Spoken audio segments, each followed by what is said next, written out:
नमस्कार, संतोष की रिपोर्ट में आप सबों का स्वागत है। और आज हम संतोष की रिपोर्ट में जिस विषय पर चर्चा करने जा रहे हैं उसके लिए सबसे बेहतर शीर्षक होगा भागा रे भागा। जी हाँ, कौन भागा? अशोक चौधरी भागा। अब बताइए, कल तक जो आदमी चीख चीख कर कह रहा था कि हम प्रशांत किशोर से कोर्ट में लड़ेंगे, हम लीगल नोटिस दिए हैं, हमने लीगल नोटिस का जवाब देगा तो उसको कोर्ट में घसीटेंगे, आज सुबह तो उसका स्वरे बदल गया है नोटिस मिलते हुए। भाई अब कह रहा कि हजूर माई बाप, अब हम जनता के अदालत में जाएंगे, अब हो गया जो होना था सो गया, अब जनता फैसला करे। मतलब सब गए थे कोर्ट में फैसला लेने, अब पहुंच गए जनता का फैसला से। बड़ी बात देख रहे हो ना विनोद, जब गर्दन फंसा तो बस जनता के पास पहुंच रहे हैं। अब जनता के अदालत की बात कर रहे हैं। ये सब नेतमन सब इसी तरीके से बात करता है। जब घोटाला का पत्र भी लिखता है ना, तो लिखता है जनता के हित को देखते हुए। ससुरी जनता बेचारा 70 साल से फटेहाल जिंदगी जी रहा है, एक एक रोटी के लिए तरसता है भाई, एक एक रोटी के लिए मेहनत करता है दिन भर।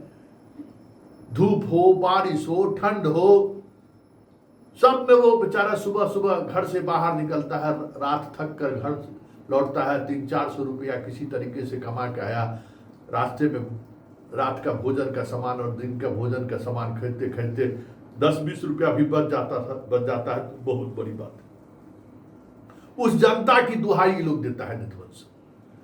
जहां फंसा ना, या फंसने से बचना है, खट से जनता का हवाला कर देगा। अब बताइए, अशोक चौधरी अब कहते हैं जनता के अदालत में जाएंगे, और कोई आरोप हमको पता कहाँ रहा है, तो पहले रुक जाइए, उस पर हम चर्चा करेंगे। जब इन पर प्रशांत किशोर आरोप लगाया था, याद होगा, इस जनाब का जवाब क्या था? 2 जवाब इनका बैक टू बैक सुन लीजिए, तब आज का जवाब भी हम आपको सुनाएंगे। पहले दोनों बैक टू बैक सवाल का जवाब सुन लीजिए। कोर्ट के माध्यम से कोई बात कहते हैं तो जो बात आप आरोप लगा रहे हैं उसको आप शपथ पत्र के माध्यम से आपको कहना पड़ रहा है। तो 3 बात उन्होंने उठाया था कि एक बेनामी संपत्ति, बेटी का बेनामी है, तो जिसको मैंने ऑलरेडी इलेक्शन पिटीशन में डाला हुआ है और पैसा देकर हमने लिया, वो बेनामी कैसे है। दूसरा है कि उन्होंने कहा कि करोड़ों का लेन देन अकाउंट में है, तो अकाउंट नंबर बताएं। और तीसरा है कि हमने जमीन खरीदा है, करोड़ों का जमीन खरीदा है, तो कौन सी जमीन खरीदा है वो बताएं। तो इसको अब प्रेस और मीडिया के माध्यम से बहस करने से बेटर है कि कोर्ट के माध्यम से इस पर बहस किया जाए, क्योंकि कोर्ट में कुछ भी आपको बोलना है तो एफिडेविट के माध्यम से बोलना है। हम भी एफिडेविट के माध्यम से बोलेंगे, वो भी एफिडेविट के माध्यम से बोलेंगे, तो ज्यादा बेटर रहेगा। आपकी पत्नी और समधन के बीच में अकाउंट से ट्रांजैक्शन तो भय है कि कोर्ट, आप वो आरोप लगा रहे हैं, आरोप लगाना तो बहुत अच्छा है ना, आरोप लगा रहे हैं, अब आप आइए कोर्ट में एफिडेविट फाइल करके बताइए अकाउंट नंबर और सब। सहयोगी भी आपके ऊपर बोलने लगे। देखिए, ऐसा है कि हमने आरोप प्रत्यारोप एक अलग चीज है, मैं बार बार कह रहा हूँ। सार्वजनिक जीवन में कैरेक्टर और भ्रष्टाचार, ये 2 ऐसे चीज है जिसका आरोप बड़े आसानी से लगाया जा सकता है और लोग लगाते रहे। ऐसा नहीं कि कोई पहला अशोक चौधरी ये लगा रहा है। और हमने स्पष्ट रूप से कहा है कि जिन बातों की चर्चा उन्होंने किया उस पर मैंने लीगल नोटिस दिया है। लीगल नोटिस दिया है। लीगल नोटिस में हम आरोप प्रेस के माध्यम से लगाते हैं, आपको कोर्ट में आरोप शपथ पत्र के माध्यम से लगाना पड़ेगा। मेरा जो कल इन्होंने प्रेस कॉन्फ्रेंस किया है, वो बाकी जितनी हमारी संपत्ति है वो सब डिस्क्लोज्ड है, वो सब पोर्टल पर है, वो सब हर साल मुख्यमंत्री जी 1 तारीख को हर एक मंत्री से आय व्यय का ब्यौरा लेते हैं, इनकम टैक्स का रिटर्न फाइल होता है, सब चीज़ है, कोई नया चीज़ उन्होंने नहीं बोला। 1 कट्ठा भी जमीन अगर जन स्वराज अनडिस्क्लोज प्रॉपर्टी अशोक चौधरी का या अशोक चौधरी की पत्नी का बता देगा तो मैं जन स्वराज की गुलामी करने को तैयार हूँ। आरोप प्रत्यारोप नहीं करिए, आपको आना है कोर्ट के, आपको हमने जवाब दिया है, आप उस पर अपना जवाब फाइल कीजिए।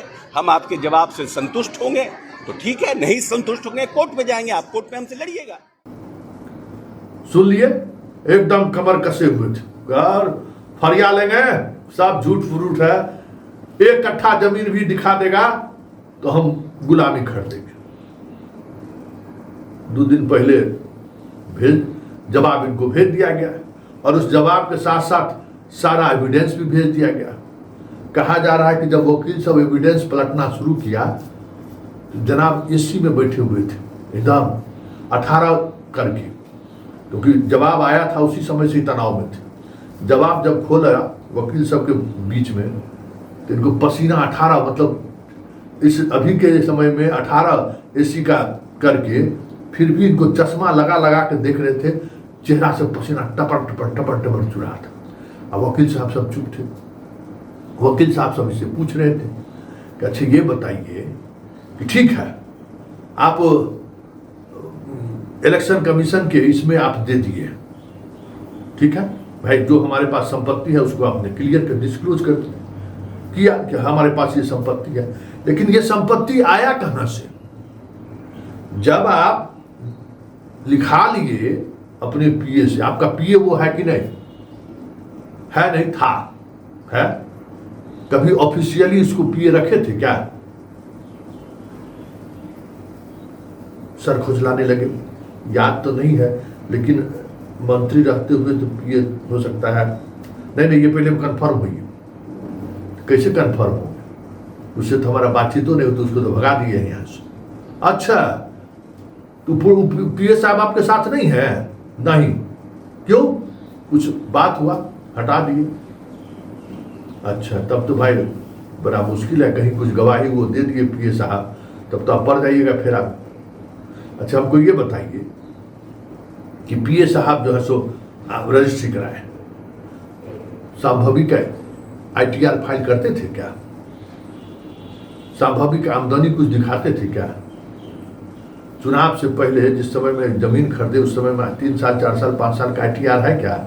उसका 10 लाख भी आमदनी है क्या? ये तो भाई हम जो रिटर्न फाइल करता है उससे पूछना होगा, तो हम पूछिए इससे कि इसका ITR जो है फाइल होता था कि नहीं, उस ITR में 10 लाख इसका आमदनी कहाँ से आया है? क्या खेती उठी है? आजकल तो सबसे आसान वही है कि किसान है तो किसान के मामले में आप 2-4-5 लाख आमदनी दिखा सकते, उसमें कोई टैक्स भी नहीं लगता है। बिजनेस में नहीं दिखा सकते, लेकिन किसान है तो दिखा, खेती उठी है तो देखिए अगर कुछ किए हुए तो अच्छा रुकिए फोन लगाते हैं। फोन लगाए तो उनका वकील जो इनकम टैक्स देखता है वो नहीं उठाया। 2 बार लगाए, 3 बार लगाए, घुसा के 10 को गाली दी, कह कि सलाह मतलब अभी हम परेशान हैं, मेरा कोई फोन नहीं उठा रहा। वकील साहब सब समझ रहे थे कि फोन क्यों उठा रहा है, क्यों चार्टर अकाउंटेंट फंसने जाएगा भाई, कहा जरूर होगा इनका। अच्छा एक चीज छोड़िए चौधरी जी सब, बाकी जब आप रजिस्ट्री कराए तो आपके रजिस्ट्री पेपर में क्या लिखा हुआ है कि सब पैसा जो है सो हम दत्ता साहब को दे दिए, लिखे हैं? तो हाँ लिखा हुआ है। तो ये फिर 25 लाख उसके अकाउंट में किस एवज में ट्रांसफर किया? अरे क्या कहते हैं आप? जो हमको पढ़ाया वकील सब किए, ये सब हमको समझ में आता है। अब इनकम टैक्स का नोटिस आया, नोटिस जिसको दिखाया वो कहे कि भाई इसको 25 लाख रुपया दे दीजिए, हम दे दिए। अब हम क्या जानने गए थे विवाद हो जाएगा? चिल्लाइए नहीं, जरा शांत, सब सवाल का जवाब आप ही को देना होगा चौधरी जी, दूसरा कोई जवाब थोड़ी देगा। आखिर जब आप लिख रहे हैं कि सारा पैसा हम दे दिए, तो 25 लाख रुपया फिर क्यों दिए? कौन वकील से सलाह लिए थे जो ये सलाह आपको दे दिया? फीस नहीं दिए थे क्या? उसको भी कुछ विभाग का टेंडर ठेका देने का वादा किया, नहीं दिए क्या? कुछ ट्रांसफर पोस्टिंग वाला में उसकी बात नहीं माने, क्योंकि ये जो भी वकील काम किया होगा या जो भी चार्टर अकाउंटेंट जो ये इनकम टैक्स देखने वाला जो ये आपको सलाह दिया होगा वो जरूर आपसे खिन्न होगा, आपके व्यवहार से नाराज होगा। ऐसा कोई दे ही नहीं सकता है। क्या कहते हैं वकील साहब, हम तो फंस गए ना। अब आप बताइए ना निकलने का रास्ता क्या है, इन कहिए। अब निकलने का क्या रास्ता आप ही बताइए। 25 लाख रुपया ट्रांसफर क्यों? क्या आप जस्टिफिकेशन दीजिए? इनकम टैक्स जमीन का कागज आपका नहीं देखा कि सब पैसा आप इनकम टैक्स को लिख के देते कि भाई इतना नगद दिए, इतना पुराना हमको उनके ऊपर बकाया था वो एडजस्ट किए, कुछ ड्राफ्ट दे के जो है सो पैसा दे दिए उनको जो लिखे हैं। अभी 25 लाख का हिसाब कौन देगा? और ये 25 लाख रुपया आमदनी संभवी के इनकम टैक्स रिटर्न फाइल में है, इतना उसके पास बैकअप है इतना पैसा का? अरे देख नहीं रहे भाई, फोन कर रहे, फोन में नहीं उठा रहा, हम क्या करें? तो चुप रहिए। अब आपके पास कोई उपाय नहीं है, अब चुप रहिए। अब आप कैसे बच सकते हो, बचने की कोशिश करिए, क्योंकि मामला अगर कोर्ट में गया तो समझिए गए आप।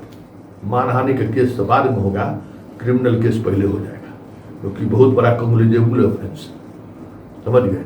और इसी तरीके का ऑफेंस ने लालू जी किए थे। अरे आप लोग नेता लोग सीखो नहीं लेते हैं? अरे क्या कहते हैं, हम क्या करें, हम मेरा दिमाग काम नहीं कर रहा है, चारों तरफ से दबाव अलगे पड़ रहा है, हम क्या करें कुछ समझ में नहीं आ रहा है। कहाँ से उलझ गई, कहाँ से एगो प्रसदवा पहुंच गया है, मेरे पीछे हाथ धो के पड़ा हुआ है। बताइए हम क्या बिगाड़े हैं, किसी को कुछ बिगाड़े हैं? हम तो बिहार के डेवलपमेंट के लिए काम किए। हम समझ रहे हैं कि हमको क्यों टारगेट ले रहा है सब, हम समझ रहे हैं। अब हम जनता के बीच जाएंगे और कहेंगे जनता को कि इस प्रदेश में ये सामंती लोग, ये ब्राह्मण है ना, प्रशांत किशोर एक दलित को फलता फूलता हुआ नहीं देख सकता है। एक दलित का बेटा, एक दलित की बेटी आज जनता के बीच, जनता के विषय को लेकर सामंतों से लड़ रहा है। इन लोगों के आंख में जो है सो कीड़ा पड़ रहा है, आंख किरकिरा रहा है, इसलिए हमारे पीछे पड़ गया है। अब वकील साहब लोग आप हमको छोड़िए, अब हम जनता की अदालत में जाएंगे। बहुत हो गया, बहुत देख लिए हम, बहुत तरह के झंझावट केस फौजदारी हमको देखे हैं, हमको चिंता नहीं है। अब हम जनता के बीच जाएंगे। ठीक है, आपकी मर्जी, लेकिन जो लीगल जवाब है ना, अब इसमें मानहानि के केस करने के लिए कोर्ट में जाना ठीक नहीं होगा, हमारा यही राय है। चलिए चौधरी जी, मंत्री जी, नमस्कार नमस्कार नमस्कार। समझ गए ना, संवाद समझ गए ना। अब उस संवाद के बाद आज सुबह सुबह एएनआई को बुलाए, एएनआई वाला पर बयान दे देंगे, सब चैनल में चल जाएगा। तो नीरज नहीं कहेगा कि सफाई क्या दिए हो, सफाई दीजिए, तो हम अपना सफाई दे देते हैं, कब चले जनता का अदालत में।